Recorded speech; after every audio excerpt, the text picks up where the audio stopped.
Hello, everybody. I hope everybody is doing great, and I hope everybody's happy. If you're not happy, please do something about it. It's really, really important for us to always lead from a place of happiness and to live this life. Like, life is more fulfilling when you're happy. There might be change of lighting here and there because I'm using natural light. So please don't mind that.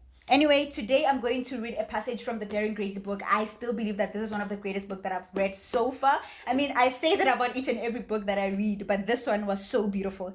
And it's about children and parents. I'm not a parent myself, but I know the importance of having this kind of relationship with our kids or with our parents. And I think like I would be doing this book an injustice if I didn't read this passage out loud. Okay, so it's called The Wholehearted Parenting Manifesto. Above all else, I want you to know that you are loved and lovable. You will learn this from my words and actions. The lessons on love are in how I treat you and how I treat myself. I want you to engage with the world from a place of worthiness. You will learn that you are worthy of love, belonging, and joy every time you see me practice self-compassion and embrace my own imperfections.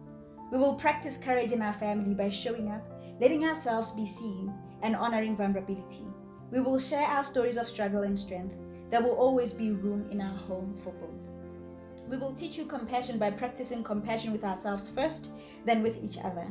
We will set and respect boundaries. We will honor hard work, hope, and perseverance. Rest and play will be our family values as well as family practices. You will learn accountability and respect by watching me make mistakes and make amends, and by watching how I ask for what I need and talk about how I feel. I want you to know joy, so together we will practice gratitude. I want you to feel joy, so together we will learn how to be vulnerable. When uncertainty and scarcity visit, you will be able to draw from the spirit that is a part of our everyday life. Together we will cry and face fear and grief. I will want to take away your pain, but instead, I will sit with you and teach you how to feel it. We will laugh and sing and dance and create. We will always have permission to be ourselves with each other. No matter what, you will always belong here. As you begin your wholehearted journey, the greatest gift that I can share to you is to live and love with your whole heart and to dare greatly. I will not teach or love or show you anything perfectly, but I will let you see me, and I will always hold sacred the gift of seeing you, truly, deeply seeing you. Like this passage gets to me every single time I read it. I've read it more than 10 times, guys, and every single time I feel something. I need us to go through this, ne? And I'll tell you what I'm getting from this whole passage. The Wholehearted Parenting Manifesto. And I wish every parent would have this kind of conversation with their kids. I think it's important for us to raise generation of kids who are healthy and who are not broken, because I think it starts with manifestos like this, where you're like, in my home I am raising respectable kids, I'm raising honorable kids, and I'm raising healthy kids mentally, emotionally, and I'm raising kids who should always know that they have a place that they belong to, the place they can always come back to, and that place is me, or that place is home. She says, above all else, I want you to know that you are loved and you are lovable. You are loved and you are lovable. You know, when you are loved at home, like my mother loves me with all her heart, and I'm aware of it. And because she loves me so hard and so deeply, it's so difficult for me to let anybody not love me, or not love me the way I believe I deserve to be loved, because I am a lovable human being. Because my mom loves me, there's nothing about me that says unlovable. So I expect every person that I come across to love me, especially the people that I choose to engage with, and also to love me in a way that I want to be loved. I don't want to settle for anything, because I know how good love feels. And if you were taught that at home, you will barely ever see anybody settling for an abusive relationship, or settling for a man that does not serve them, or that doesn't honor them, or that doesn't, make them feel good about themselves and make them feel lovable. Because you know that feeling that you are loved and you are lovable back home, it's really difficult for us to, I don't see it happening where you let yourself go and engage in situations that are not serving you and that do not make you feel loved and lovable. So for her to say, I want you to know that you are loved and you are lovable. There's nothing about you that says unlovable. There's no reason for this guy to treat you like this, even if you piss him off. Like, nothing about that says you should be abused and you are lovable. You are unlovable, I mean. She says, you will learn this from my words and my actions. The lessons on love are in how I treat you and how I treat myself. It's so like it's bizarre how parents always want what's best for their kids, and they tell their kids, you need to love yourself, you need to live a relationship. But every time I see mom and dad always fighting, but they're not living each other. I see mom and dad toxic to each other, but they're not living each other. But she wants what's best for me. I feel like every parent, we should all, even as kids, we should always remember that parents are human beings, and they're on their own journeys. Yes, I would appreciate my parents to be together for me, but that's a selfish thing to ask. You can still be a father and not be with my mother. You can still, if you really want to be a mother, you can still be a mother without being with my father, if that person does not love you. But if you guys decide to be in a relationship, I need to see the love from you guys. I need to see love from home, from how you treat yourself, from how you treat each other. You can't just tell me that love looks like this and I do not have a reference of it. And I think that's what she's saying. You will learn this from me. She's a parent who's taking accountability and saying, before I tell you to love yourself, I will not tell you. I will show you how to love yourself by loving myself first. Okay, and then she says, I want you to engage with the world from a place of worthiness. It goes back to being lovable. You are worthy. You are worthy. You make mistakes, you are still worthy. You do not make mistakes, you are still, like whatever you do that people deem not good or whatever, man. You know, people think you're not smart enough. People think you're not, like whatever people may think of you should not matter. Every room you enter, you must enter it from a place of worthiness. I am worthy and I deserve to be here. Like let's say you are a writer, you enter into a writing room, and that day you literally have nothing to say. You have nothing to share, you just want to sit there and keep quiet and listen to everybody. You shouldn't get the pressure to say something when you don't have to. Like you are worthy even in your silence. Like you still add something by just you being there. Your presence says that person is worthy of being in this room. Never doubt. Never ever doubt yourself. Ever doubt yourself. And I think because my mom always tells me this, and I appreciate, like, I don't know how I can thank God for this, but she gave me, when I read this thing, I saw my mother in me. But the relationship was not always like that. But we worked on it, and this is where we are. And I appreciate God for allowing my mother to be that parent and to not be Tina when we were young, blah blah blah blah. Like I really thank God, and that's one of the things that I'm grateful for every day when I wake up. In my gratitudes, she's the first person that I talk about, because I always know that my mom has my back, and my mom makes me feel worthy, and she lets me know that you are worthy despite anything that's happening in your life. And I think it's important to learn that at home rather than in the street. It's so difficult for you to teach yourself that if at home they didn't. Yes, you can achieve it, but imagine how massive it would be and how wonderful it would be to know that you are worthy, and learning that from a person who loves you the most. She says, you will learn that you are worthy of love, of belonging and joy.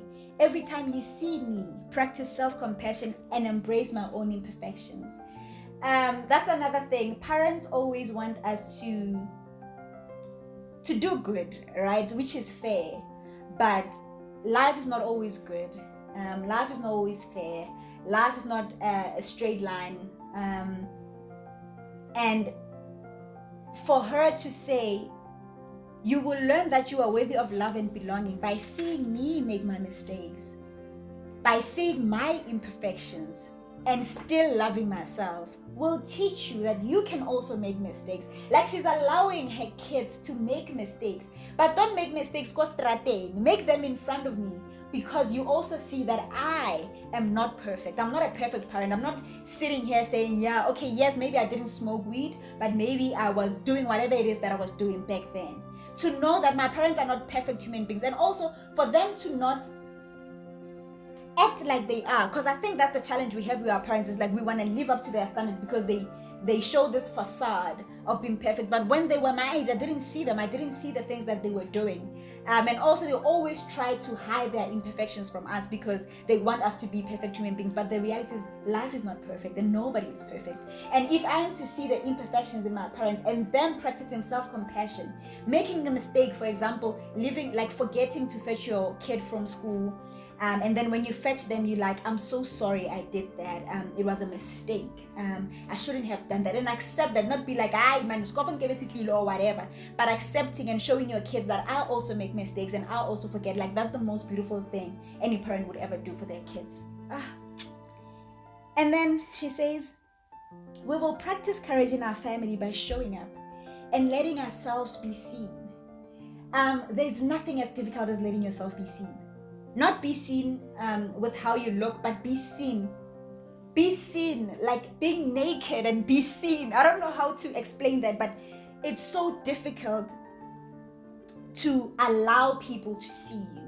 And she's saying courage that you will learn is by you seeing us, allowing ourselves to be seen.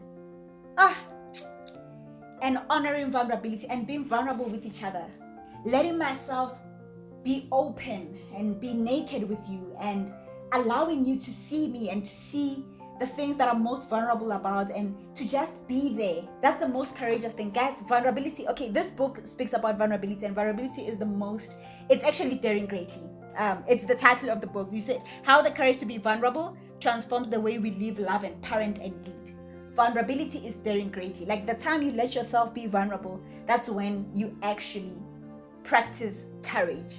Or you feel courageous, because there's nothing as difficult. And I'm not saying go to the mall and tell people your secrets. No, I'm not saying that. But there are people who need to see you in that state and who deserve to see you in that state. And your child is the first person, because they know that I can always go back and be vulnerable with my mother with the problems that I face in the world. Because the world, like I said, is actually not perfect. She says, we will set and respect boundaries, which is very important. Kids should be taught boundaries at a very young age, because then they will not, when they grow up with knowing that people must respect my boundaries. For example, in my home, when you get into my house, you have to take off your shoes and leave them by the door, not outside, just inside here by the door as you enter. And if it's a boundary that I have made, nobody walks in my house wearing shoes.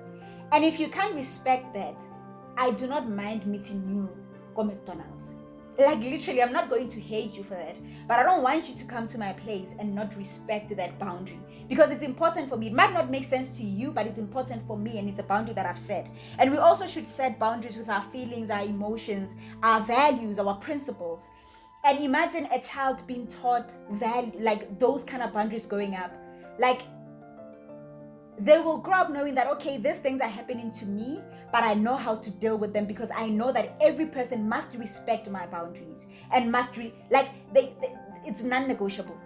If you love me, you have to respect my boundaries, because my boundaries make me happy and they make me engage with you from a place of trust and from the fact that I know that you respect me and you respect the things that I stand for and the things that I believe in. And that's just like the most beautiful thing. We will honor hard work, hope, and perseverance. But rest and play will be our family values as well as family practices. It's good to teach your kids to be hardworking, or to also be a hardworking parent. You're always at work, whatever, but we must be, guys, things are changing. Kids, yes, we do care about our parents bringing in food and bringing in money, but it's also important for us to have a relationship that is emotionally engaging with our parents. For my parents to come, to take some time off work and sit with me and talk to me and ask me how school was and play something with me. That's what she's saying. Rest and play will also be our family values. Even though, yes, we honor hard work, we honor hope, and we honor perseverance, but at the end of the day, rest and play will be our family values as well as practices, because it's important. We have to balance. Yes, I understand, my mom, you have to work hard and whatever, but I still need you to be there for me emotionally, because I need to feel these emotions before I go into the world, and having to deal with those emotions with strangers that I do not know and having to figure life out. So how about I learn these things from you? And then she says, you will learn accountability and respect by watching me make mistakes and make amends, and by watching how I ask for what I need and talk about how I feel. You will learn accountability and respect by watching me make mistakes, and I will take accountability for the mistakes that I make in our family, in our household. And I will make amends because I will come and apologize. I think parents should get into the habit of, yes, when your child did wrong, you want to teach them to say sorry. But how about you also say sorry that you barged into their bedroom and they told you that, Mom, I don't like it when you barge into my bedroom, because that's a boundary. I might be staying in your house, but as a human being, I still have boundaries. Can you please knock when you enter? And I think we should respect that, because yes, also, why are you expecting, I'm 12 years old, why are you expecting me to live? Let's start there.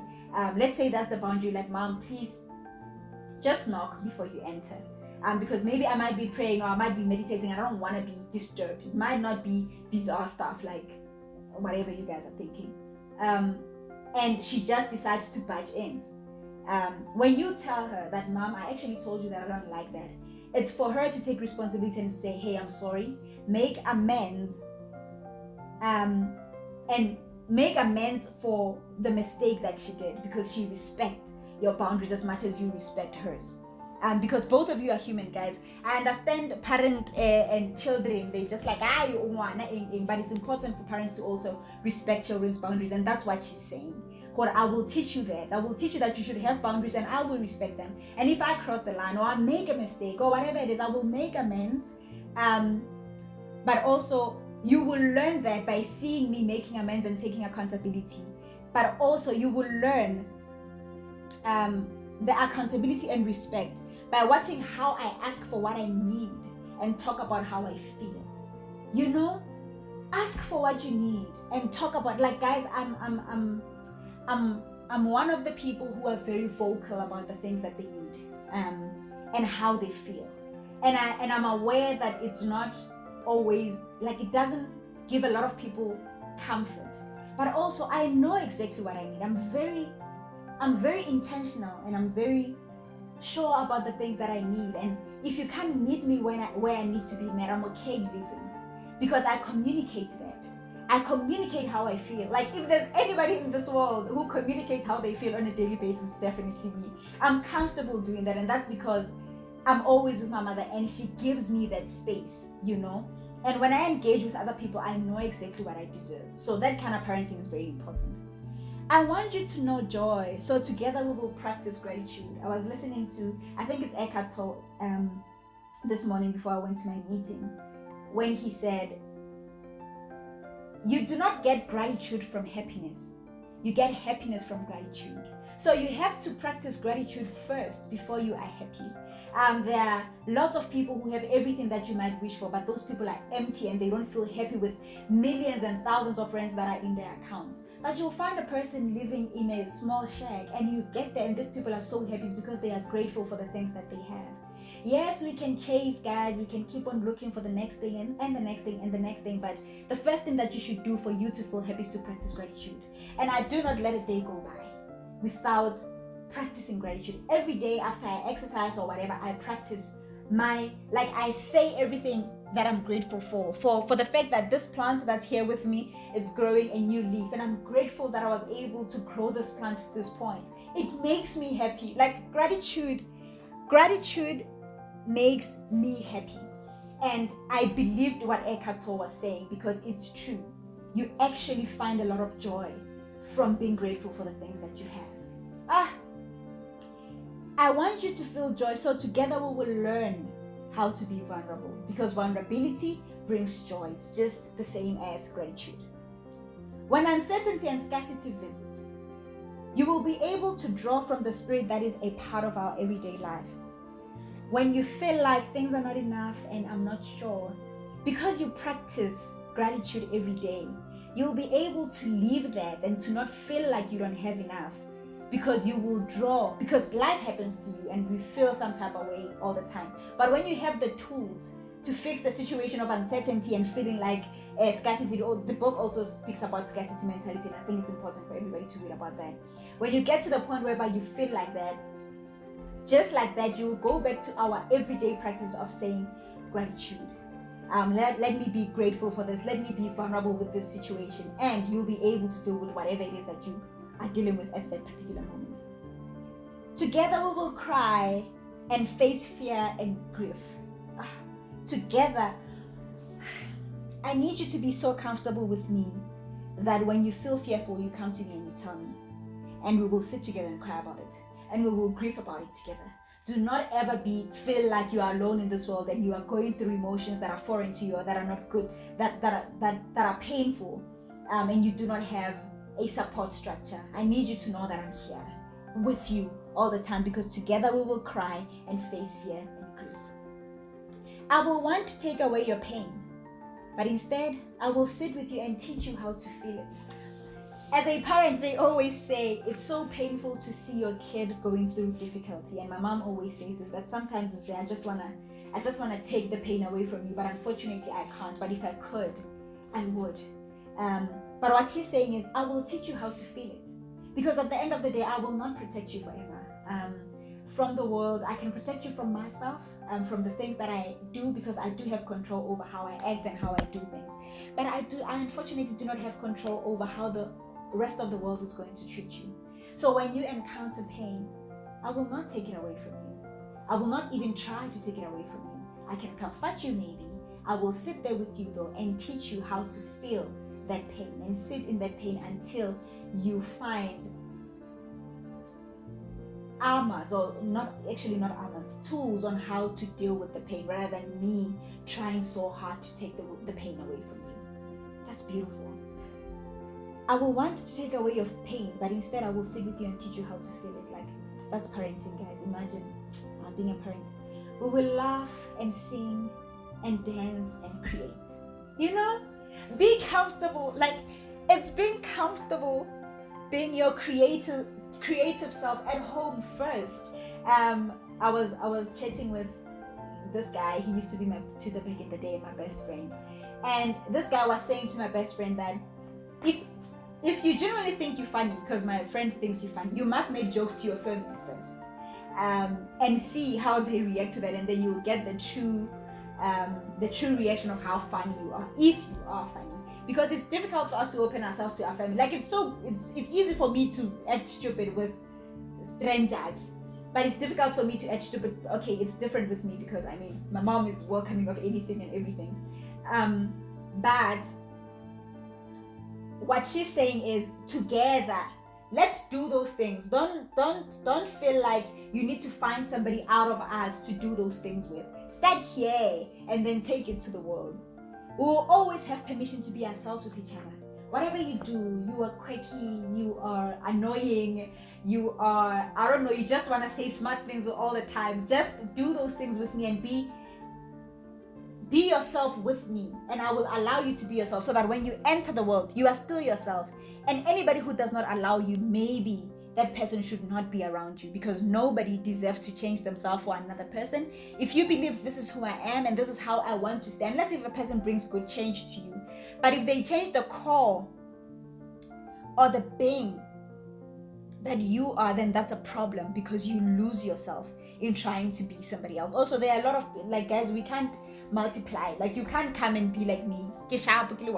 Be yourself and let us come and create this beautiful cocktail of people who are different and who are themselves. No matter what, you will always belong here.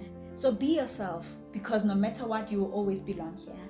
And I was hearing Oprah Winfrey saying, we always think belonging is a place,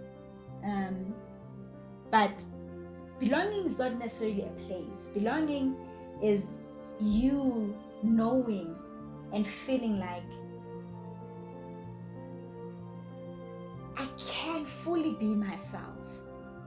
So you can belong to a human being, but you first have to belong to yourself, and be comfortable to yourself, because when you belong to yourself, you'll barely ever give parts of you to people that don't deserve you. Until you find the people that deserve you, then you can belong there.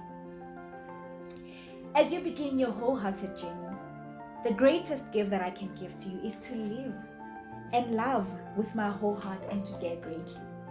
I want you to see me love you or love our family wholeheartedly,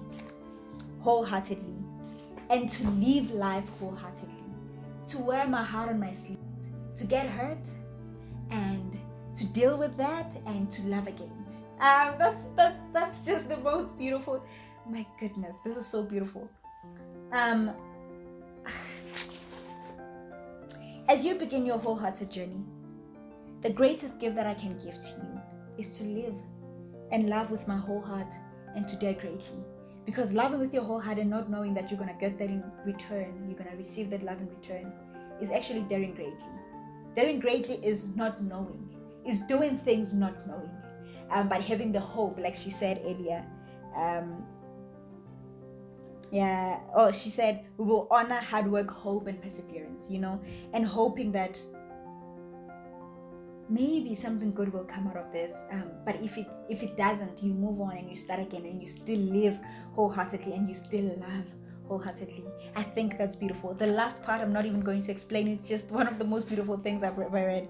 It says, I will not teach or love or show you anything perfectly, but I will let you see me, and I will always hold sacred the gift of you seeing me, truly, deeply seeing you. I will not teach you or love or show you anything perfectly, but I will let you see me, and I will always hold sacred the gift of you seeing me, truly, deeply seeing you. If you don't think this is beautiful, then I don't know what you think. Like, I don't know what you think the definition of beauty is, but I think this is one of the most beautiful things I've ever read, and I hope it's really worth getting this book, guys. If you can, get this book and read this book and learn about vulnerability and the courage to be vulnerable, and also transform the way we live, love, parent, and lead. And I think parenting is the most important one, because that's where we nurture our kids, and that's where the beginning stages of life start. And imagine if we were to raise our kids from a place of courage and vulnerability and daring greatly. I think there would actually be more unbroken people in the world, and more people who are not broken in the world, who are actually healthy, who are I don't know, I'm getting emotional over this, but I think everyone who has a child, please make it your value and your principle to raise a healthy human being who partakes in this world from a healthy point of view, and who is able to protect themselves from the world, because you do not always have control over how the world is going to receive them and how the world is going to react to them. So yeah, man, I'm just gonna end it there. If you love this video, please don't forget to like it, to share. I think, if there's any video that you need to share from my videos, it's this one, and to subscribe to the channel. Thank you, guys. This has been a beautiful day. I actually had a very wonderful day today, so I felt it very compelling for me to shoot this video today. So I hope you enjoyed it. Bye.